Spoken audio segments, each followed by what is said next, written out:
Welcome to Let Me Fix This. Enjoy the video. Choose a repeatable raid with predictable drops and low difficulty. Focus on encounters that drop currency, materials, or valuable crafting items.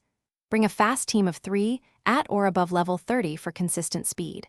Use characters with area damage and quick cooldowns to reduce clear time.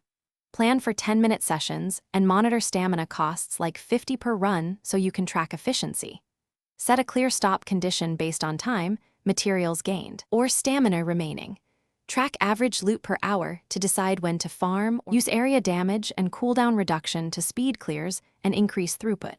Equip drop rate boosts and use 2x event bonuses when possible for higher yield.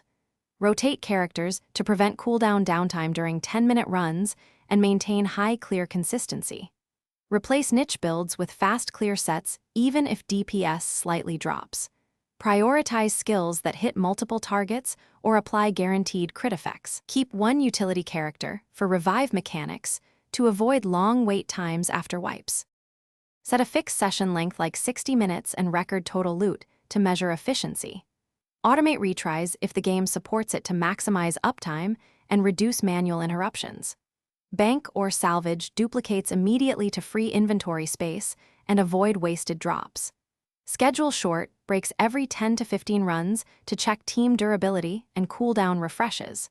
Adjust session length when drop rates change during events or patches. Always compare per hour yield before committing to long farming sessions. Thanks for watching. If you found this helpful, don't forget to like and subscribe.